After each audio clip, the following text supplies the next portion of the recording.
Hello, everyone, and welcome to this Federalist Society virtual event. I'm Caroline Bryant, and I'm the Deputy Director of Networks at the Federalist Society. Today, we're excited to host this litigation update on Medicare drug pricing negotiations. Our speaker today is Ashley Parrish. Ashley is a partner at King Spalding. He was one of the partners that leads the firm's appellate, constitutional, administrative law practice. He focuses practice on appellate, administrative, constitutional law, and on strategic complex litigation. He has significant experience handling administrative law cases in litigation against federal and state government agencies. After our speaker gives their presentation, we will turn to you, the audience, for questions. If you have a question, please enter it into the Q&A function at the bottom of your Zoom window. We'll do our best to answer as many as we can. Finally, I'll note that, as always, all expressions of opinion today are those of our guest speaker, not the Federalist Society. With that, Ashley, thank you so much for joining us, and the floor is yours. Great. Thank you, Carolyn. I really appreciate it. It's nice to be with everyone here today. As Carolyn mentioned, I'm going to be talking about the pending litigation that has been filed in connection with the Inflation Reduction Act's drug pricing provisions. Just as a disclosure, I'm currently representing several clients on these issues, but my comments today are strictly my own personal views. As many of you also know, the Federalist Society, for these webinars, often asks for somewhat of a neutral perspective on the case. I'm going to try to comply with that, but I should also let you know it's a little bit challenging in this case because of how the government has chosen to defend its position in these particularly important and historic cases. There's a significant disconnect between what I think the statute requires and how the government describes the statute, both in litigation and to the public. And part of the reason for that, I think, and why these cases are so significant is because they are part of a larger trend of the government invoking its spending and taxing powers as a way to avoid constitutional restraints that have traditionally applied to its regulatory powers. So what I thought I'd do with those caveats is proceed in four parts. First, I'll provide a brief background on the relevant constitutional requirements and the Administrative Procedure Act, which since 1946 has governed judicial review of administrative action. I start with that because I think it helps highlight why these are important cases and why the Inflation Reduction Act's drug pricing provisions are such a departure from heretofore accepted practice and precedent.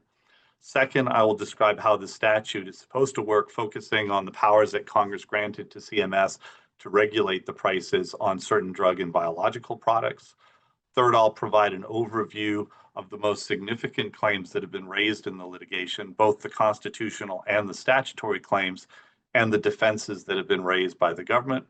And fourth, I'll provide a brief update on where the litigation stands, and then we'll close with some thoughts on policy and obviously answer any questions any of you might have. So let me start off with a little bit background. As I see it, broadly stated, the Constitution is designed to try to balance two interests. One, the interests of the majority, while at the same time protecting the rights of disfavored minorities. If you think about that in broad terms, the Constitution protects the interests of the majority by ensuring that Congress is accountable to the people for the laws that it enacts. There are many relevant constitutional provisions, but obvious examples include the separation of powers, which ensure, for example, that legislative powers, the power to create new substantive obligations in law, resides only with elected representatives. And the First Amendment is another example, which helps to ensure political accountability by guaranteeing that citizens have the right of free speech and prohibit the government from compelling speech. At the same time, the Constitution not only protects these broad public interests, it also protects the interests of disfavored minorities by protecting private rights. And there's lots of provisions in the Constitution that you can think of that do that. The due process and equal protection guarantees, the Constitution's many prohibitions against legislative targeting, and including the prohibitions against government takings and the imposition of excessive fines. Now, as we all know, the traditional constitutional system changed somewhat dramatically in the New Deal. And since 1946, executive branch agencies have been given leeway to make new law and impose new legal requirements through rulemaking. But that power has always been accompanied by certain somewhat modest limits, which are also designed to protect these two values, one, the public interest, and two, the private rights. So Congress cannot delegate authority to an agency unless it articulates an intelligible principle to constrain the agency's discretion.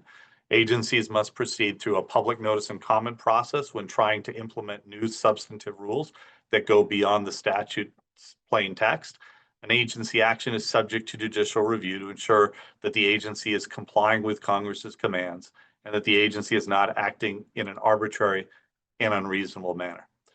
So I mention all of these background principles because I think it sets up the Inflation Reduction Act, which, as it has been implemented by the government and in particular by CMS, tries to avoid these traditional constraints, both by blurring the lines of accountability and by eliminating the protections for the public interest and private rights that are traditionally guaranteed under the Administrative Procedure Act. So the statute has two main sets of provisions. The first defines which specific drug and biological products are subject to price controls, and the second addresses how CMS should set prices. Let me talk about both of those. So starting with the first set of provision, the statute is quite complicated, but it has this process for determining which products are subject to price controls. And it's supposed to work in generally sort of a three-step process. First, it defines a universe of products known as qualifying single source drugs, or just those products that qualify for price controls. And in order to do that, Congress made clear that a drug product has to be on the market at least 7 years since it was approved by FDA and marketed, and is not subject to generic competition. And second, a biological product has to be on the market for at least 11 years since it was approved by FDA and not subject to biosimilar competition. So in determining this universe of products, the agency is supposed to look at only products that have been on the market for 7 years in the case of drug products, or 11 years in the case of biological products, and are not subject to competition from generics or biosimilars. And then Congress also gave CMS the discretion to narrow this universe by excluding certain products that are designated to treat rare diseases or that involve what the statute refers to as low-spend products. Once it has come up with this universe of qualifying products, it's then supposed to identify which products are eligible for price controls. And those, what it's supposed to do there, what the statute refers to as, quote, negotiation eligible products, the statute requires CMS to identify the top 50 products in the nation according to how much is spent on them. And then again, it grants CMS authority to create exceptions for certain products that qualify for what the statute calls small biotech drugs. And then finally, after the agency has first identified the universe of products and then narrowed it to 50 eligible products, it's supposed to rank those different products and select certain products for price controls. In 2026, it's entitled to impose price controls on no more than 10 products, and then that number slowly increases over time. In 2027 and 28, it's 15 products, and in 2029, it increases to 20 products. So Congress authorized CMS to impose price controls under the Inflation Reduction Act, but not all at once, and only in a limited number of products that have been on the market for a specified period of time.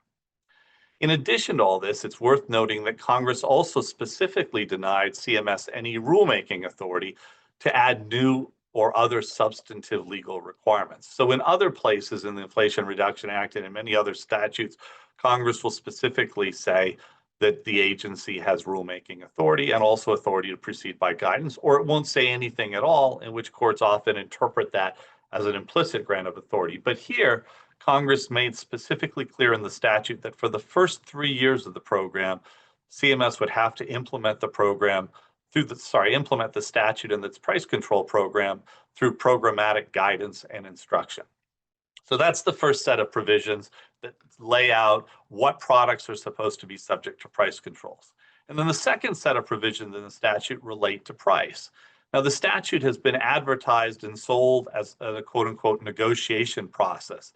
The idea being that the government and manufacturers are negotiating a mutually agreeable fair price, and what the statute refers to as what the parties might agree upon as a maximum fair price. But if you look at the statute, there really is no such thing as a negotiation process in any ordinary sense of the term. Instead, what the statute imposes is a ceiling price, and then CMS engages in a one-sided information gathering process where it compels manufacturers to turn over sensitive and confidential information that they ordinarily would not share with a contracting partner. The statute then gives CMS unfettered discretion to impose any price that it wants under the ceiling price, and it requires manufacturers to express their agreement that any price imposed by CMS is quote unquote the maximum fair price that could be charged for the product. Although CMS is supposed to consider certain factors when it goes through this one-sided process, there is no standard that the statute applies to cabin the agency's discretion. The statutory term maximum fair price is defined to mean in the statute, whatever price the agency sets. There are no procedures that the agency must follow. It can do whatever it wants. There's no administrative hearing, and there's no judicial review. And so it's not a true negotiation in any sense of the word because manufacturers really have no choice once they participate in the program.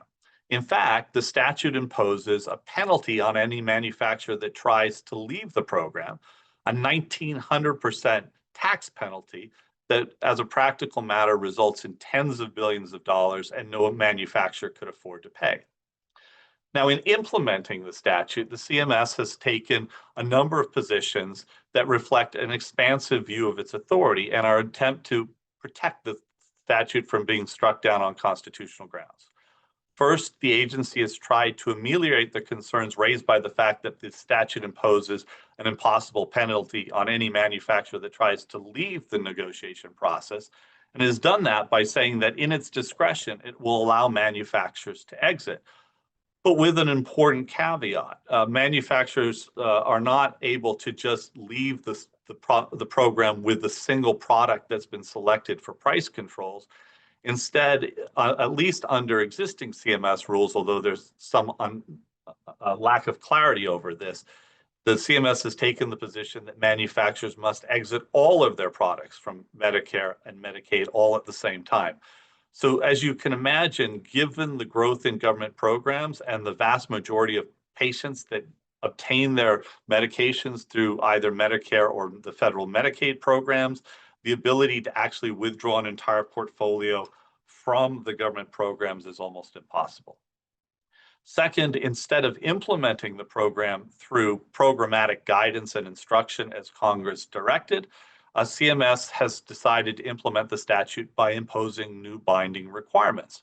It has interpreted Congress's command to proceed by guidance as a carte blanche to impose any new substantive requirements at once, but without going through the APA's ordinary notice and comment requirements. So essentially, it has adopted guidance documents that it has conceded include new substantive requirements that would otherwise have to be implemented through rulemaking, but it interprets Congress's command to proceed by guidance as authority to do exactly that. And then third, instead of limiting price controls to 10 products in 2026, it has grouped together all products that are manufactured by the same manufacturer and that contain either the same active ingredient or the same active moiety. In doing this, what it has done is greatly expanded the statute. So instead of applying to products that have only been on the market for 7 or 11 years since FDA approval, it is sweeping in large number of products that have not been on the market for that long and have been treated by FDA as separate products that treat separate diseases and serve separate patient populations, merely because the underlying active ingredient or active moiety is the same. So that's the background on how the statute operates. And with that background, I wanted to provide a quick overview of the claims that have been raised by the parties and also the defenses that have been raised by the government. As I'll explain in a little more detail later, there is significant litigation that is currently pending in the 2nd, 3rd, 5th, 6th, and DC circuits. And while the complaints are all different in focus and emphasis, the major claims I think I can summarize fairly easily. So in the constitutional claims, the first is that the statute violates the takings clause because it is forcing manufacturers to provide access to the products to beneficiaries of government Medicare and Medicaid programs. The key to this claim, which is not raised by all of the plaintiffs and manufacturers that are challenging the IRA, but by several of them, is that the government is not just regulating the price of the product, it is effectively taking control of the products and forcing the sale to beneficiaries. And I won't go through all the details, but if you look at the statute operates in a way that it doesn't just say that this is a price control that will be imposed, but rather what it does is it requires that the manufacturers provide access to these products, and then essentially says that any beneficiary, any patient that wants to access those products is entitled to do so at the price that is set by CMS. The second set of claims, again, not raised by all of the manufacturer plaintiffs, but by some of them, is that the statute violates the separation of powers and due process because it delegates sweeping authority to the government agency to impose any price it wants below the statutory ceiling price, but it includes no articulated standards to cabin the agency's discretion. There are no procedures that the agency must follow to ensure that the price it imposed is constitutionally appropriate or that it's reasonable and not arbitrary in any way. And the statute prohibits judicial review to prevent the judiciary from checking to make sure that the price imposed is permissible or reasonable. Significantly, in the course of litigation, the government has never identified any statute that has been like this. Even during wartime, when price controls were imposed during World War II, the price controls had statutes that were imposed, had more due process protections, more availability of administrative or judicial review, and at least something in the way of a judicially enforceable standard that could be applied to ensure that the prices were imposed were just, reasonable, and non-arbitrary. The third set of claims that have been raised in the cases relates to the First Amendment.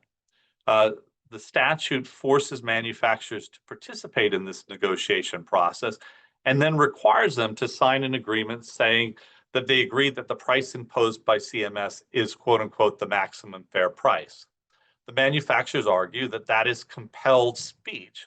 And it is quite clear from the legislative record that the statements that the statute was specifically included this compelled speech requirement because it was designed to put manufacturers in the position of having to say that any higher price than the price that CMS imposed would be unfair and an inappropriate price. And in that way, the statute was designed not only to regulate the 50 or 60 million patients or the sales to 60 million patients that participate in the government programs, but also to have a spillover effect in the private commercial markets. And then finally, the last constitutional claim that has been raised, again, by only some of the manufacturer plaintiffs and not all, is an argument that the statute violates the excessive fines provision. Although the 1900% penalty that is imposed on any manufacturer that tries to leave the program is labeled an excise tax, it doesn't function as a tax. It's not supposed to raise any revenues, and instead it's designed solely to be a fine that penalizes manufacturers for leaving the program. In that sense, the fine is not imposed for any wrongdoing or any misconduct. It's only designed to force manufacturers to remain participating with the government in the program, and the penalty is disproportional to any valid basis that might exist for imposing a penalty. Again, we're talking about billions and billions of dollars that are designed to ensure that no manufacturer can leave. In addition to those constitutional claims, there are at least two statutory claims that have been raised, also challenging how CMS has chosen to implement the program. Those statutory claims in many ways are a reflection of the constitutional claims. So the first claim is that the agency has violated the statute's mandate that it should proceed only by guidance for the first 3 years. When Congress directs an agency to proceed by guidance, the term guidance is a term of art that means non-binding, non-substantive requirements, similar to interpretive rules. It does not include the authority to impose new sub-binding substantive requirements, that is, impose new regulations, and it certainly doesn't exempt the agency from complying with the requirements of the Administrative Procedure Act, which apply unless Congress expressly states that it doesn't. Here, the argument is that by admittedly imposing new substantive requirements that go beyond what the statute authorizes through essentially creating new binding regulatory requirements that manufacturers must comply with, the agency has violated the statute's guidance-only mandate. Second statutory argument that has been raised is that the agency is violating the statute's 10-product limit. When Congress made clear that CMS could only impose price controls on 10 products in the first year, that's in 2026, and slowly increase over time, and that those products had to be on the market for 7 or 11 years, depending on whether they are drugs or biological products, and only if they weren't subject to competition, those were meaningful limits on the agency's authority to impose price controls. Nowhere in the statute does Congress refer to active ingredients or active moiety. Those terms are made up by CMS as a way of evading the statutory requirements so that they can, in fact, impose price controls on far more than 10 products in 2026 and lump together different products that have been approved by FDA at different times and for different therapeutic purposes and treat them all as a single group of products subject to price controls. So those are the affirmative claims that have been raised by manufacturers. Now, of course, the government rejects all of those claims and has specific responses to each of them.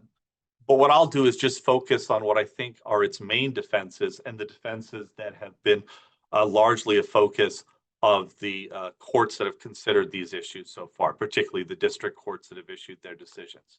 So the government's first position is that there are no private rights at stake, so no concerns under constitutional provisions such as the Takings Clause or the Due Process Clause, because the government is merely exercising procurement-like powers. In its view, the program is no different from when the government purchases products for itself as a market participant. Now, the challenge for this position is twofold. One is that the Supreme Court has held in related contexts involving state regulation that a state government is not a mere market participant when it is also exercising regulatory powers that no market participant could exercise. It also seems clear that this general rule that applies to when the government acts as a market participant should not apply when, as a result of exercising regulatory powers, the government has taken control over an entire market, in this case, a market for some 50 to 60 million people. Having said that, that is a relatively untested proposition as it applies to the federal government. And so far, courts have not grappled with the question as to whether this is a legitimate exercise of the government acting merely as a market participant or whether it is actually regulating these prices for consumers for its benefit. Second, the government argues that the program is entirely voluntary. So what the government says is that manufacturers essentially waive their constitutional rights by agreeing to participate. This is the argument that has largely been accepted by the district courts to date, based on a series of precedents that go back about 10 to 15 years old, before the government exercised such a large dominating position in the healthcare markets, but where it said that when an entity, a hospital or a provider is involved in a government healthcare program, it has a choice as to whether to participate or not. Now, what's interesting here, and the issues that really are teed up, is that none of the courts so far that have considered this issue or agreed that the program is voluntary have addressed a couple of arguments that have been presented. First, that even if the program is voluntary, that doesn't solve the structural problems with the statute that are designed to protect the public interest. In particular, it doesn't address separation of powers concerns, and it doesn't address other structural constitutional protections that are designed not to protect just private rights, but the broader public interest in ensuring government accountability. Second, it is clear that the statute was enacted to be coercive and that manufacturers are not permitted to leave the program without withdrawing all of their products. The Supreme Court has said in other contexts that when government exercises these types of coercive sovereign powers, it cannot be said to be implementing a voluntary program. That was most famously said by the Supreme Court in the NFIB NFIB Supreme Court litigation relating the litigation over the Affordable Care Act. But that is also has not yet been addressed in any details by the courts that are considering challenges to the Inflation Reduction Act. And third, the government argues that the challenges to its exercise of statutory, interpretation of the statute to allow to aggregate multiple products together is not subject to judicial review because the statute contains judicial review bars. And the government argues that those judicial review bars should be interpreted broadly to encompass not only which products to exempt from price controls in the funneling process that the statute sets out, and its calculation of which products satisfy certain spending requirements to be subject to price controls, but also to allow it to change the number of products that Congress said should be subject to price controls. So to increase it from 10 products to much more than that, I think 15 or 16 in 2026 and more than 15 in 2027 and 2028. Now, case law says that judicial review bars should be interpreted narrowly with a strong presumption in favor of judicial review. And if CMS is correct, what this means is that it's unfettered authority to do whatever it wants with no specific direction by Congress and no review by the courts. Nonetheless, this is also an untested area that has not been addressed by any of the courts in any detail in the pending litigation.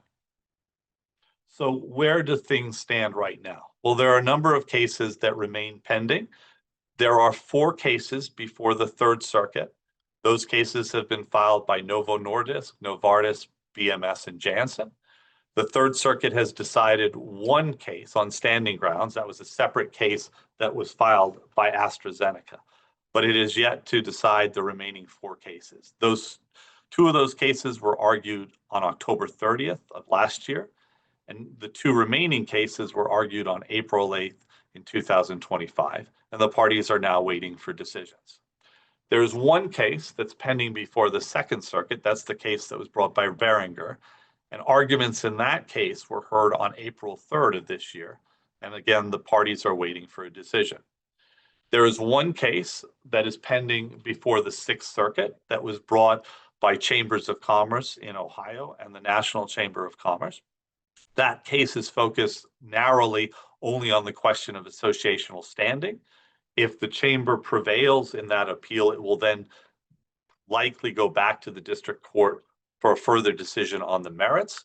That argument was heard on June 11th, and the parties are still waiting for a decision.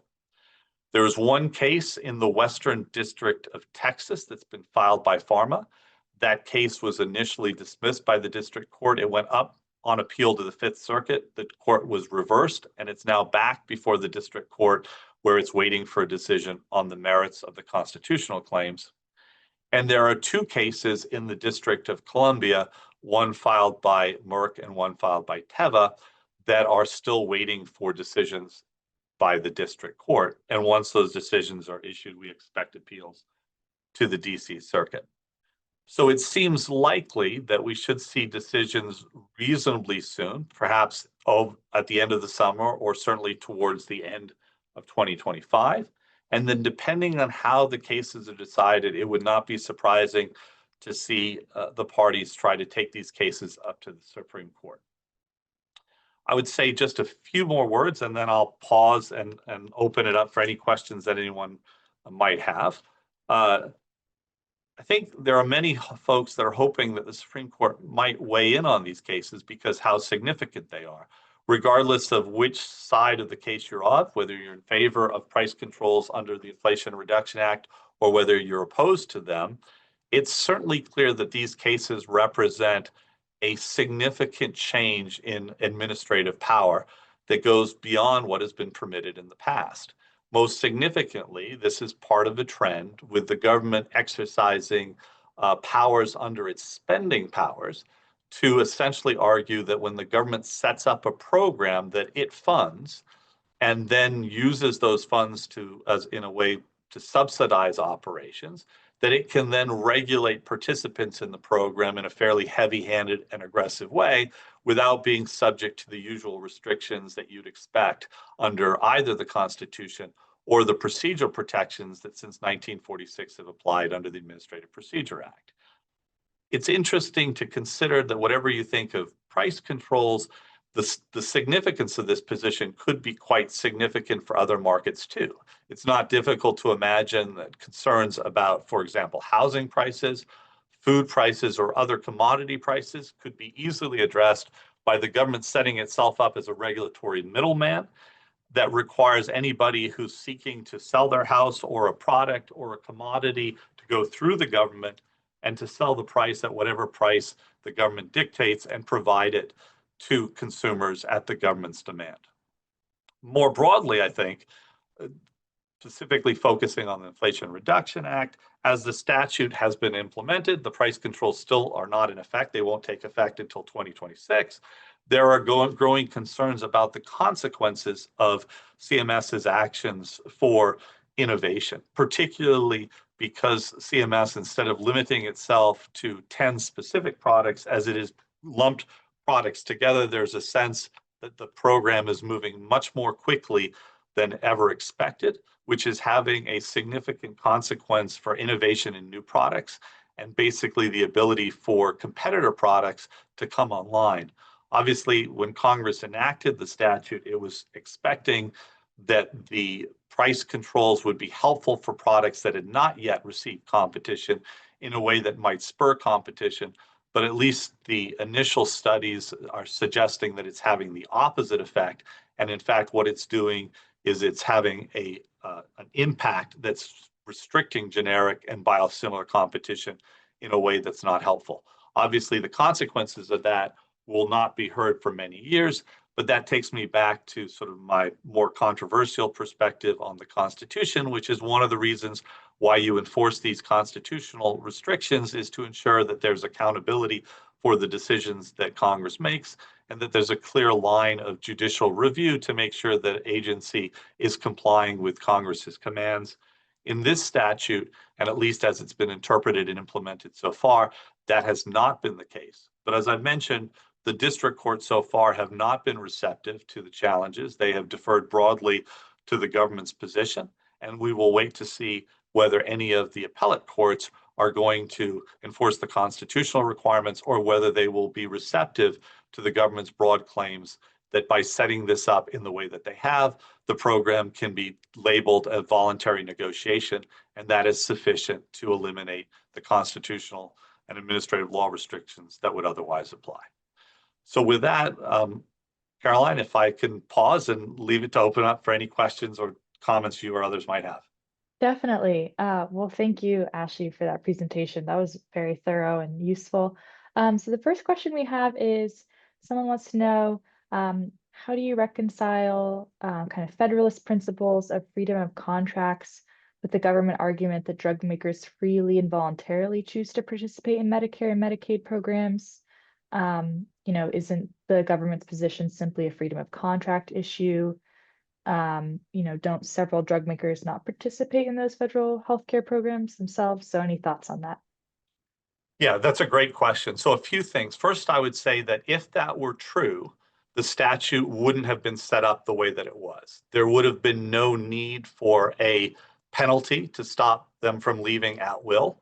There would be no need for CMS to tie the products together to say that you're either all in or all out.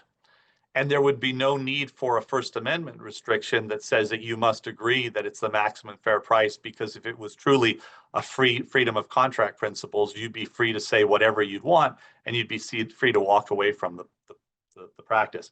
Now, we know that in the private context, which doesn't apply to the government, there are antitrust principles. But what I would suggest is that the reason why you have antitrust principles is that you want to prevent private market participants from taking over a monopoly or monopsony position in a market so that there can actually be freedom of contract and so forth.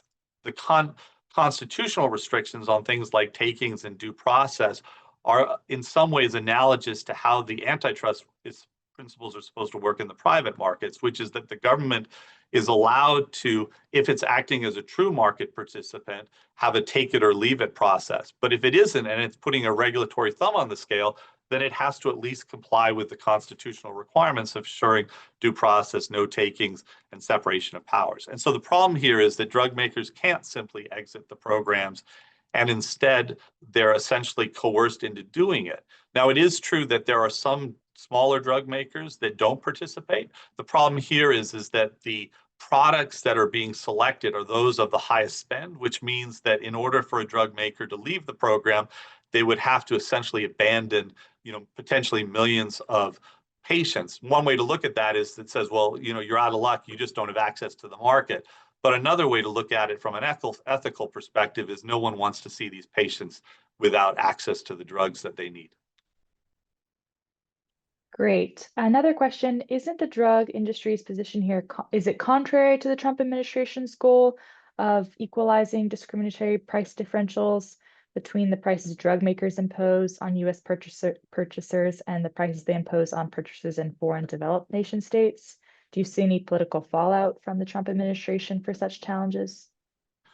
Well, I think there's two issues there. I do think that the Trump administration's executive orders are talking about most favored nation pricing, which hasn't been implemented yet, but there's a broader invitation for manufacturers to engage in that. In contrast, this is relating specifically to the Inflation Reduction Act. I do think there are some concerns that the administration might use the Inflation Reduction Act as a way to impose what they view as most favored nation pricing through this process on the drugs that are selected. But I would say those are two different things. And I think that the interest in imposing price controls for the Inflation Reduction Act is separate from the question of imposing most favored nation pricing, although they might collapse. What I do think it shows, though, is that, and again, the courts have not been receptive at the district court level, but one question you would want to ask yourself as a judge would be, can I read this statute and understand conceptually, not specifically, but what is the intelligible conceptual principle or standard that I should apply to see that the price that is being imposed is consistent with Congress's commands? And the problem here is that all that Congress has done is set a ceiling and then said anything below that, CMS can do whatever it wants. And that, I think, raises the fundamental concern is that even in the non-delegation cases that we've had in the past, there has always been at least some intelligible principle, and that's been married with procedures under the APA and along with judicial review to ensure that at least those intelligible principles are enforced. So we can see in the regulatory context relating to energy, for example, prices have to be just and reasonable, and there's a whole body of case law that is developed where courts explain what just and reasonable means in light of constitutional requirements. Here, there's nothing like that. If CMS is able to apply the statute, what it means is it can do anything it wants, MMF pricing, penny pricing, or anything in between. Very helpful. Another question, and you might have addressed this a little bit, but do you see Congress stepping in to adjust the statutory framework depending on litigation outcomes? I think that's very difficult. I mean, I do think there's always been this question that has come up with a conversation between the courts and Congress. And the question being is how much should courts say, well, what Congress has done is good enough, or how much should courts say what Congress has done is not sufficient and send it back? And I think, in today's world, the debilities of Congress, the idea that it's not able to act very efficiently often weighs in that balance. My own personal view on this is that the right approach for courts is to recognize that Congress has broad discretion to impose these types of programs, but it has to comply with constitutional requirements to ensure accountability. So if Congress, for example, tomorrow wanted to say, we've identified what we believe are the top 10 drugs, and we are going to impose the following price or the following formula for a price, and all of the public could recognize that what Congress had done is impose those price controls, and then that the people could take a look at that, and to the extent that it impacted innovation or their access to other medications or otherwise, they could blame Congress. That would be a perfectly acceptable and constitutional program. What the concern with the IRA is that it doesn't do that. Everything is sort of a misnomer. It calls it a negotiation, but it's not a negotiation. It's a forced cram down. It says it's an excise tax, but it's not a tax. It's an excessive penalty. And the question, I think, for the courts is whether that's permissible within these general concepts of voluntariness and the exercise of government spending powers, or whether there are some restrictions on what Congress can do in this area. Great. Well, if there are no other questions, Ashley, I just want to thank you for the benefit of your time and expertise today. This has been terrific. Thank you also to the audience members who joined us. We greatly appreciate your participation. Check out our website, fedsoc.org, or follow us on all major social media platforms at FedSoc to stay up to date with announcements and upcoming webinars. Thank you once more for tuning in. And with that, we are adjourned.